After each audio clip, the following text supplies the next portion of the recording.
Hey everybody, welcome to Always Bored, Never Boring. I'm taking a small break from my coverage of the Space Marine Adventures board game because something very exciting happened today. I had something turn up in the post which I am incredibly excited about. It is, of course, the new Citadel water pots.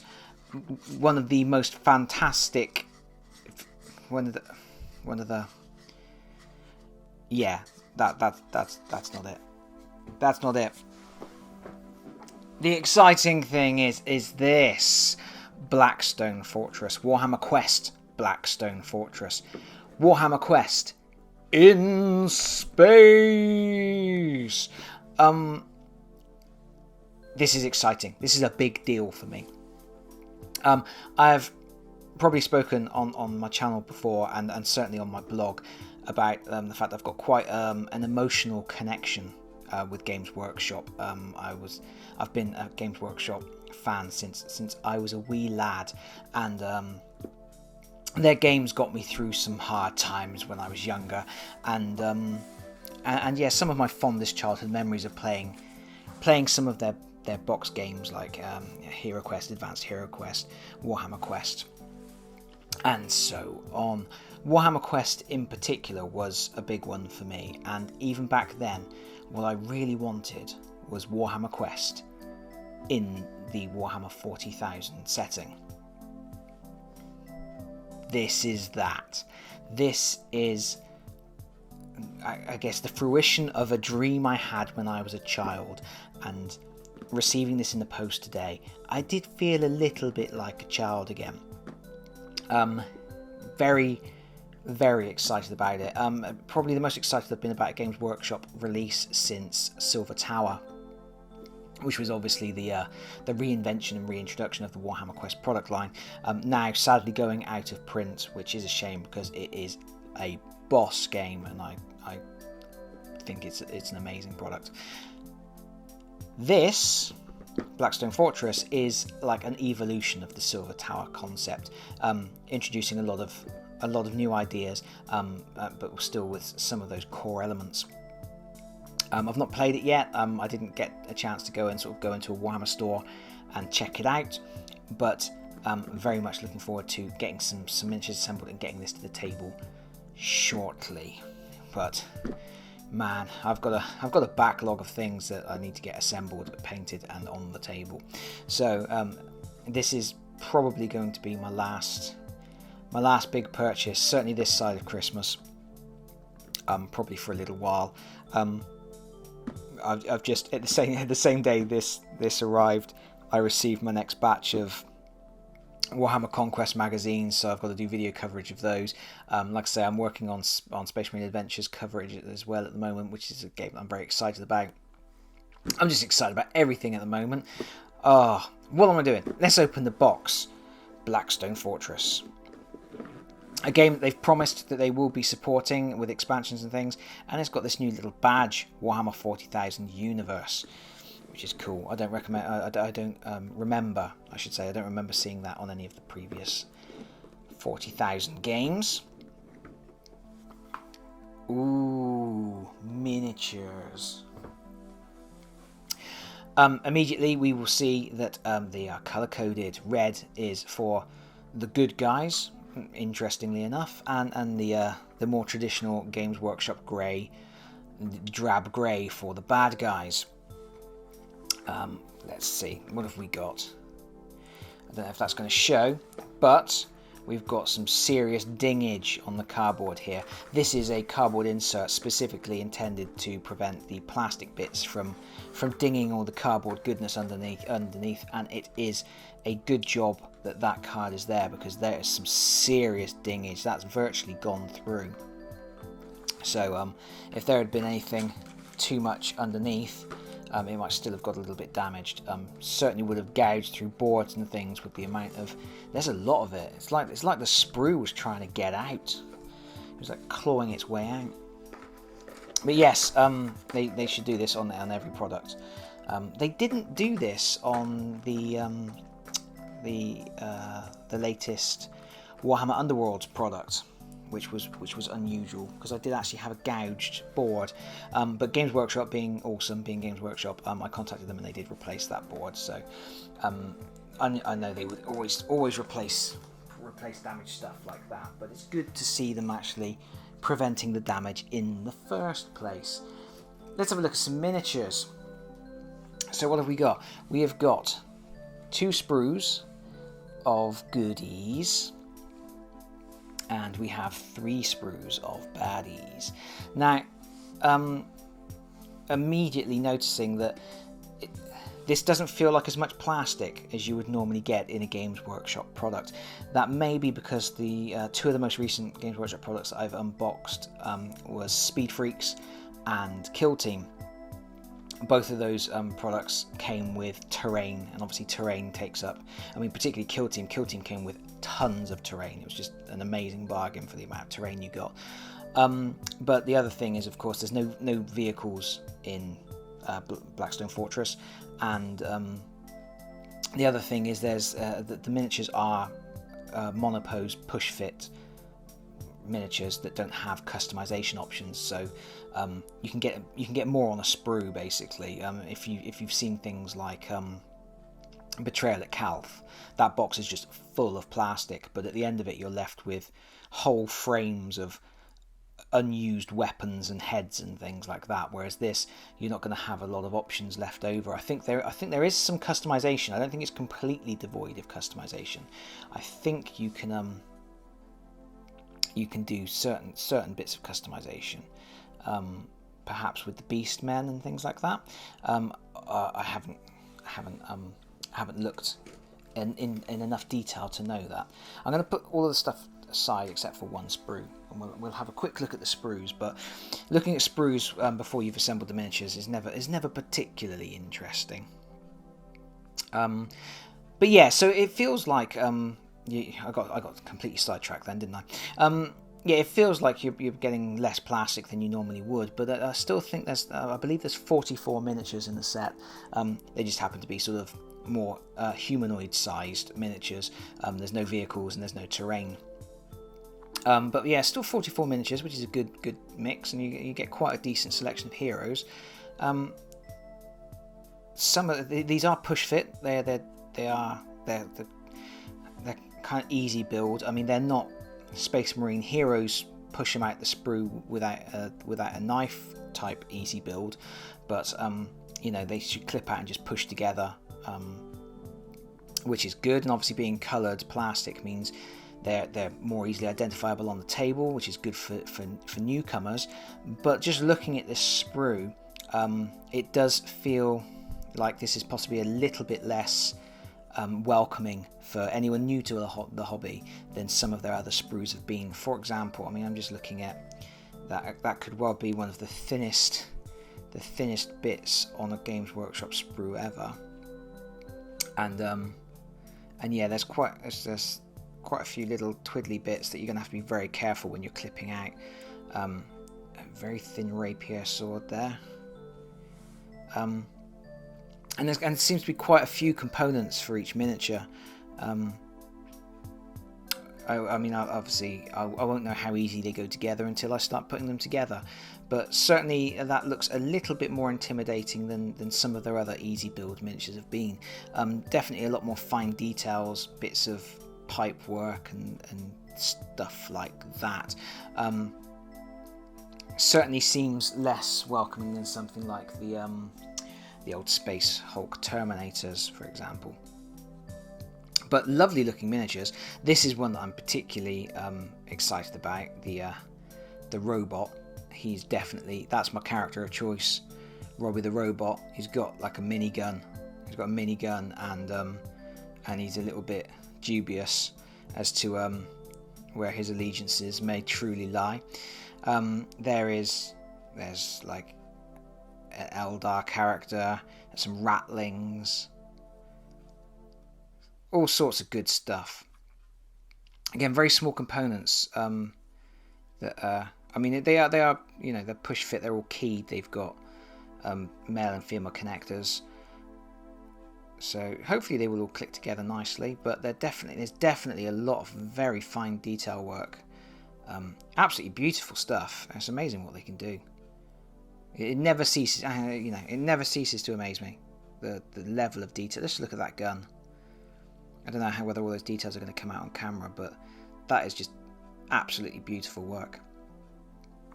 The little bit of effort involved in putting Games Workshop miniatures together is usually worth it for the end product. This is the big bad. He is sort of Chaos Terminator type dude. He's got a hammer.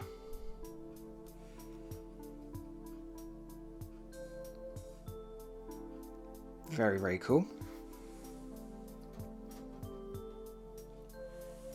No scenic bases for these guys. They are slotted.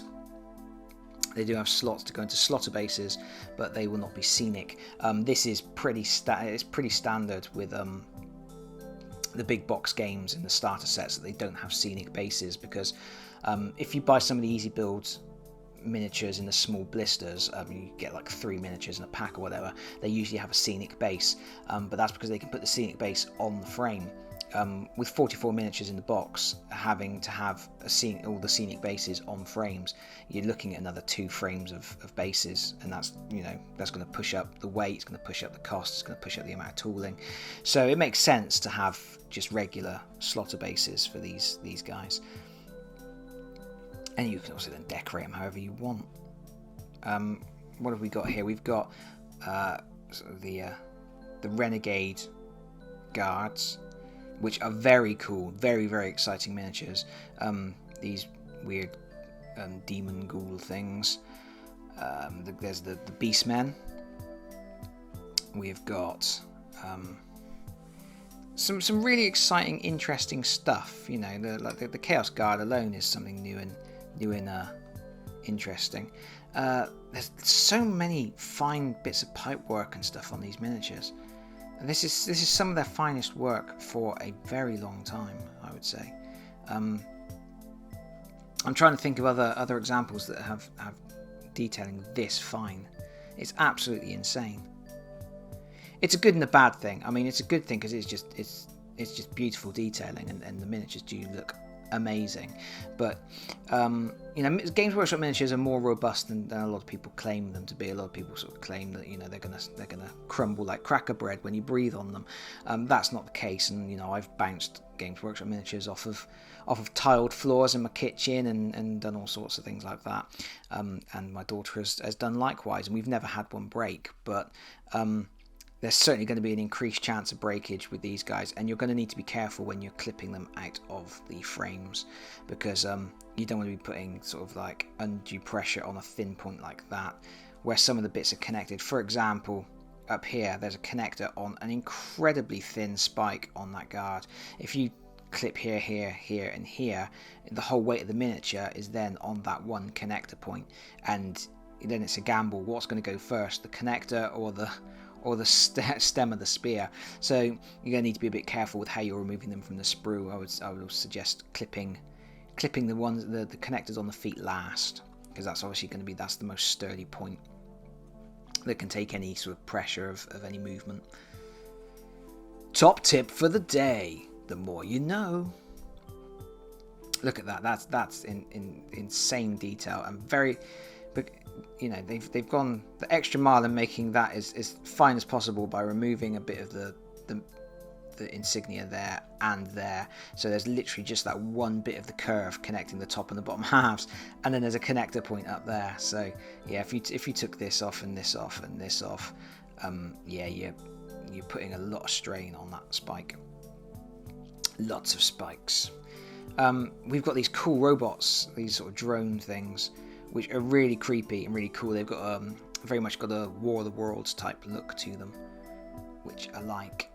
And these are psychers with the big heads. They remind me very much of the Reeves and Mortimer MasterChef sketch. If anybody has seen that, they will know where I'm coming from with that. Bong, bong. Anyway. Second sprue, yeah, we've got guards. guards, and all that sort of stuff. So are these 2 frames exactly the same? I believe they are. So let's figure this out. Are they the same? Yes, they are. That is 2 frames, identical frames. So you're going to get a lot of cool different bad guys, and interesting bad guys that you may not have seen in other products. Certainly the robotic drone things and stuff like that. They're new and cool. And there's a big bag of slaughter bases. They're not very exciting, are they? There's all sorts of stuff in this box. I am not going to open every deck of cards because we can just see here we've got a deck of cards there. There's a Beast Man. He-Man will be here in a minute. There's Stronghold artifacts. That's not just going to be Stronghold artifacts, but we'll just look at this one. It's a med pack. Discard this card in the recovery step or event phase to remove all wound counters from this explorer or an explorer in the same hex as or an adjacent. In the same hex as or an adjacent hex. Yeah, okay. That I don't know whether I killed that sentence or whether the writer of the card did. Never mind. Little initiative cards. So you can sort of set the initiative order when you are in a combat situation. As far as I understand this game, it kind of combines like a tactical skirmish element with a card-based exploration bit. So when you go on a mission, you generate a deck of cards, which is your exploration deck. You flip the card. It may have sort of a narrative event that happens, like a trap going off, or it may say you're going to set up a combat encounter, and then you put out the tiles for the combat encounter, and you have a very sort of cool little skirmish with your characters, and then you pack that away and you can't go back to flipping the exploration cards again. For example, here is an example of a combat environment. I don't think I'm spoiling anything by showing you that, because this is the exploration deck. So what have we got? What else have we got? Here's another deck of cards. This is an encounter deck, and so you pick this and it tells you what you're going to meet. Endless hordes. He might probably have something to say about that as well. And then we've got, what have we got here? The enemy cards, and also, oh right, okay. I'm gonna, bear with me. Talk amongst yourselves.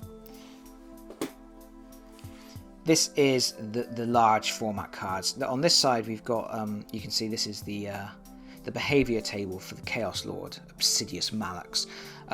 So when in this game you roll a d20 for the enemies, and then you refer to this chart, and it's a combination of the number you rolled based on the state of play on the table. For example, if there's no line of sight to an explorer and then you roll a 13, then Mallex will do the rush ability. And when you look down here, because anything that's in dark letters is a special ability that you need to refer to down here. So rush says move towards the closest explorer, then take a charge action. So sneak, advance, onslaught, charge, aim, those are all kind of standard actions, and then these darker ones are the special ones. And each type of monster has a different chart, and you may have different abilities that aren't on here. So some might say fall back on some of these slots, but this guy doesn't have that option, and things like that. So it's a relatively simple AI system. It is an evolution of the Silver Tower system, where you just roll the dice and you roll a d6 and you refer to the chart and said they're going to do this. It takes into account the state of play of the table, which is very interesting, and that's cool. And then on this side we've got Janus Drake, who is the rogue trader. He's kind of like the main leader character for the team, I guess. He's like the poster boy. And it uses a similar activation system to Silver Tower, but we have a new dice mechanism where you are rolling different types of dice depending on your stats, rather than having numbered stats. Is done with dice. For example, down here with the weapon actions, the weapon you're using and your range from your opponent dictates which type of dice you roll when you attack. So yeah, that's interesting, isn't it? And the interesting thing is that the dice don't have numbers on either. Let's have a look at the dice. Some of the dice do. The regular D6, which are those are tiny D6 and look a little bit cheap. But the custom dice, they have these little triangles on. Let's get one out. And you can see they have a triangle. So a triangle is a success, and a double triangle is a critical success. So it's a gooder success. It's a betterer one. So on the D6 there is 4 blank sides, one success and 1 crit, and then we have we've got the D8. What have we got here? We've got 2 successes and 2 crits. And then we've got this chap. What have we got here? We've got success. 1, 2. How many successes? Oh, 3 successes, and then 2, 3 crits. Cool. And I don't know if that's going to come out, but they're different colours. I don't know why. That's a different colour to that, and I think that's a different colour. I'm colourblind, so but I think that's like a greenier colour than that one. Yeah, that's definitely a different colour. So yeah, all 3 dice are different colours, which is nice. And then obviously you got the white and the black dice as well. So all the dice are different colours and different shapes and sizes.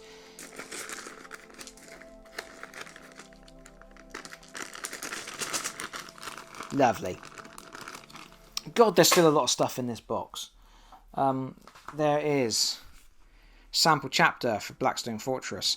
This is something that Games Workshop started doing with all of their games. I think the last 3 games that I've purchased, Kill Team, Speed Freaks, this, they all have a sample chapter book. Oh, it might have been Nightvolt, not Kill Team. I can't remember if Kill Team did, but yeah, Warhammer Underworlds did. This is the special envelope, the Blackstone Fortress envelope. It says here, the Hidden Vault envelope. Do not open until the Hidden Vault quest has been completed. So, yeah, let's have a look. No, I'm kidding. I'm not going to look at the envelope. I believe some people online are already revealing what is in the envelope, and it's probably not particularly exciting, or it probably doesn't matter all that much, but I am trying to not find out what is in the envelope until that time has come in my own gameplays, and I certainly wouldn't reveal it on a video, because that's a surefire way to annoy everybody. Baggies, special baggies. Now, this is a cool little thing that they didn't have to do, but they did. That's a silly thing to say. They didn't have to do anything, did they? But they did. But yeah, it's a seal baggie that allows you to. There's 2 types. There's this one, and then there's this one. So this is a character baggie, and this is sort of the exploration baggie. And you can save your game by storing away different stuff in these little bags, so that when if you're halfway through an adventure and your mum calls you down for tea or whatever, you can just bag up your game, which is cool. What else have we got in the box? Another slaughter base. Ooh. A wedge of books. Games Workshop have gone for an unusual tactic this time round, and rather than giving us one nice chunky book like they did with like Kill Team, which has an absolutely lovely big chunky book, but it's a little bit unwieldy at times when you're trying to find certain bits from it, especially if because all all the gangs are in the back. It made sense with Kill Team because obviously they were selling that. You could get that book as a separate product, so it would make sense to have everything in one book. And it also it's a nice chunky tome that's it's got a nice aesthetic quality to it. But for this particular game, what they have done is they have separated everything out into different books. So we've got the instruction guide. No glue required, but I recommend you use glue anyway. Obviously, this is standard Games Workshop fare. Games Workshop instruction guides are super cool. Looking at the instructions, these characters don't look quite as intimidating as they did on the frame. There's certainly, this guy appears to be 4 pieces plus the base. He's the guy with the super spindly stick that I pointed out. So perhaps not as intimidating as I first thought.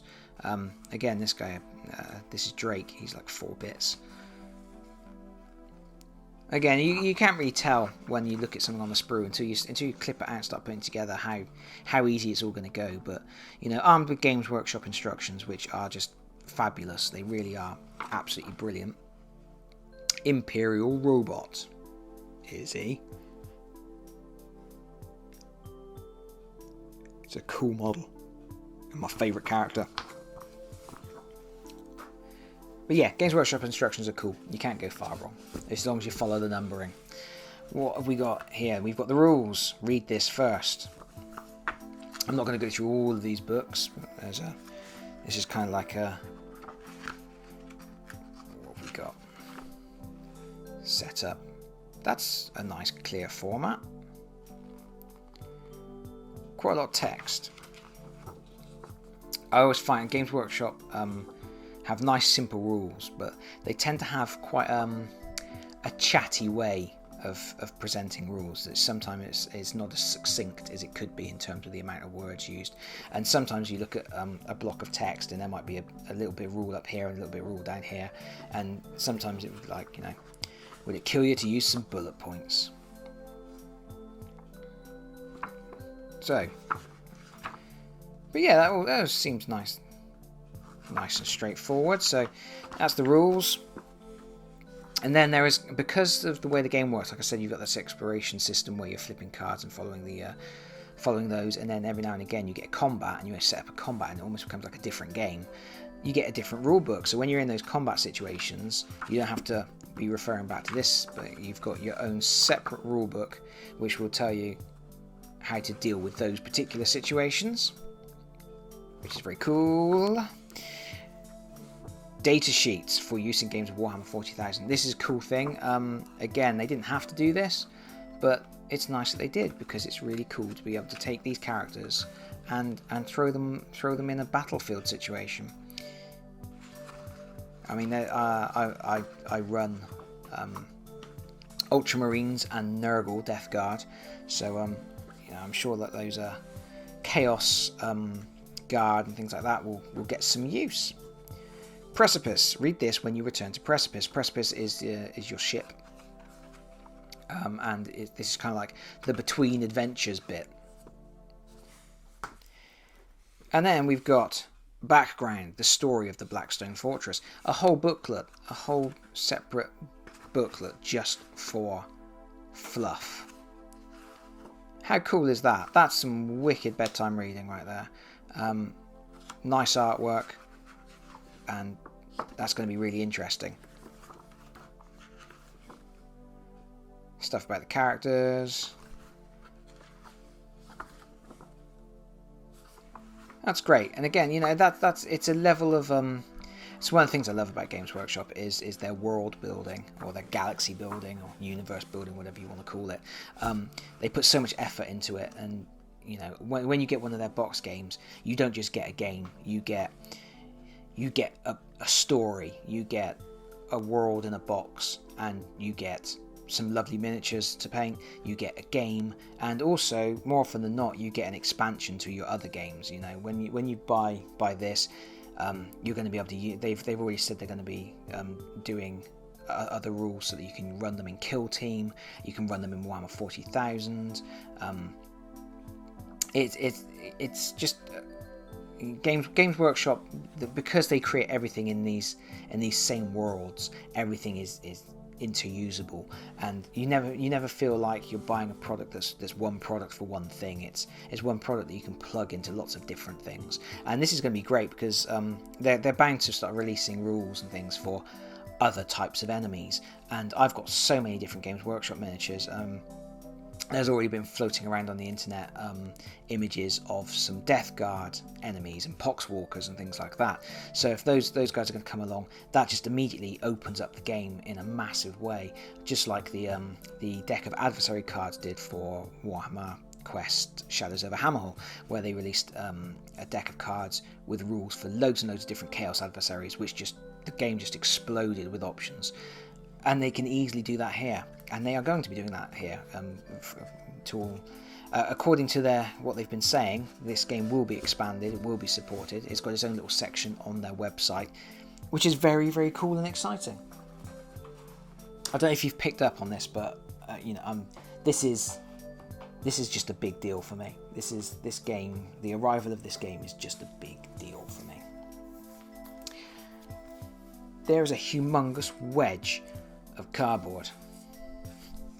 I'm gonna see if I can get into it relatively easily without having to pause and jump cut or anything. I had my knife on hand,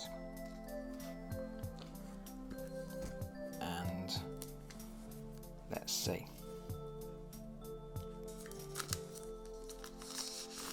I hope I'm showing you enough of this. Like I say, there are so many decks of cards, I didn't want to open them and risk spoiling anything that shouldn't be seen, or spoiling anything for myself as much as for you guys.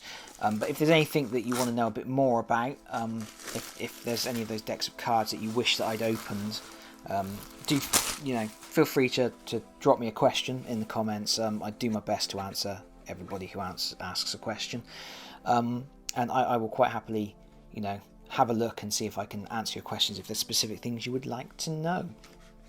But honestly, I've been talking for well over 30 minutes. If I was to open every pack of cards as well, besides the risk of spoiling something that I shouldn't spoil, I would be talking for months, and I don't need any more excuses to talk than I already have.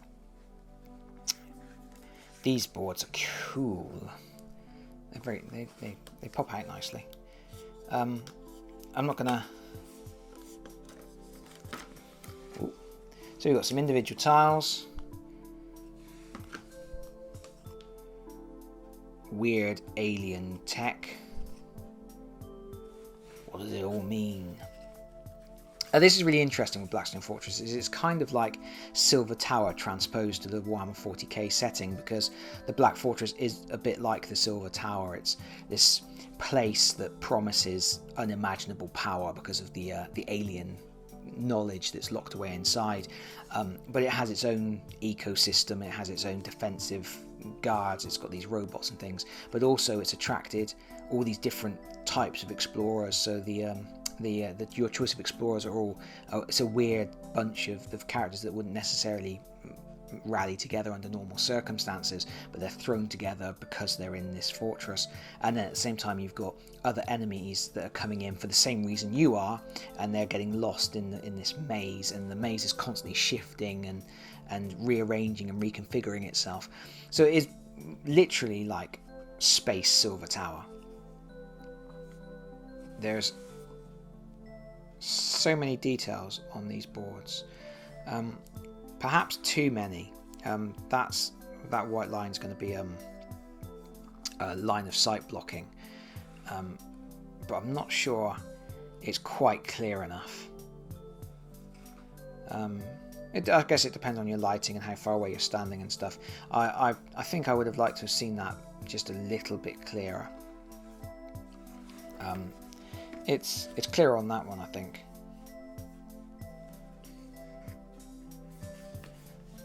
But yeah, possibly a little bit too busy on the tile artwork, but still very, very cool. One thing I am noticing is that there doesn't appear to be any numbering or lettering on them, yet you have to assemble maps. Where was that card? For example, like if you've got this one, you've got to assemble this map using these tiles, but you don't really have any real sort of references.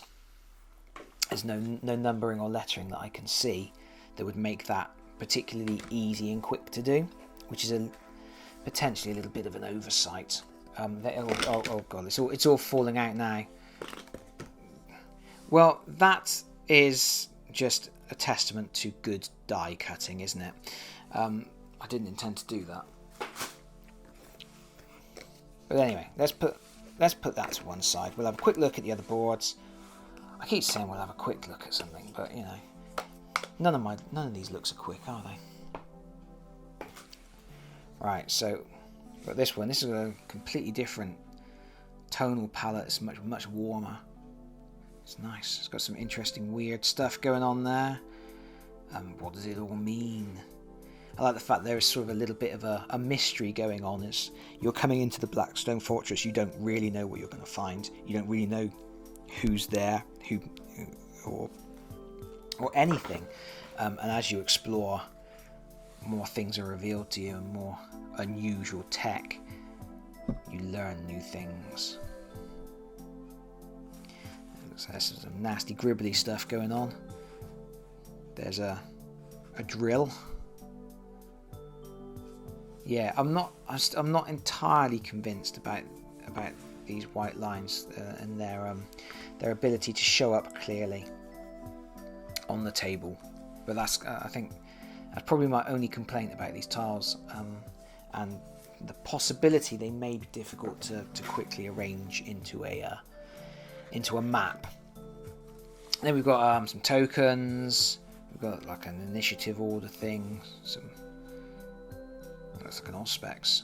I guess that's like a first player token. It's kind of like the modern equivalent of a lantern token.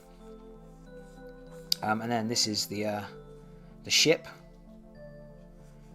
It's like the hub for your adventure. It's a really lovely piece of artwork on it as well. Again, there's just everything Games Workshop do. It feels like a labour of love because everything is just splashed with all this brilliant, beautiful artwork, and the miniatures are always fantastic, and there's always so much sort of fluff and background information, and it always just feels so special. It feels like a, you know, this product, obviously I've said already, that it feels particularly special to me because it's something that I've kind of always wanted. I've always wanted Warhammer Quest in space, so I'm automatically biased and automatically in my happy space. Join me in my happy place, everybody. But yeah, everything Games Workshop does, it just feels, or almost everything. There's occasionally stuff that there was the Imperial Night game, which was basically a couple of pages of rules that they published in White Dwarf once, chucked in with some big robots, and that just felt like it was what it was. I mean, they were repackaging some large miniatures to sell them at a discount, which is fine, but it didn't have that sense of a labour of love about it. But most of their boxed games, and particularly the recent ones, Silver Tower, Hammerhall, to a lesser degree Speed Freaks, but even Speed Freaks, they just feel like they have a little bit more attention lavished on them than perhaps they even need to have. But you know, nice thick tokens here for the ships. Cool artwork, a little bit of fluff, and yeah, that's it. That's pretty much it. The only other thing in the box is some regular Ziploc bags for your tokens and things, not for saving your game between missions. But that is pretty much it. So I've talked, I think, for long enough. But so I guess I'm going to leave it at that for now. If there was anything you wanted to see more of, please let me know. If there's anything you want to see more of in terms of the cards, if you have any questions and comments, you know, anything at all, feel free to chat. Drop me a message. I will do my best to respond. But for now, you know, I guess I just have to sign off by saying that, you know, today is a good day. I am very, very, very excited because, you know, after all, it's not every day you get a Citadel water pot, is it? Bye everybody. Bye bye.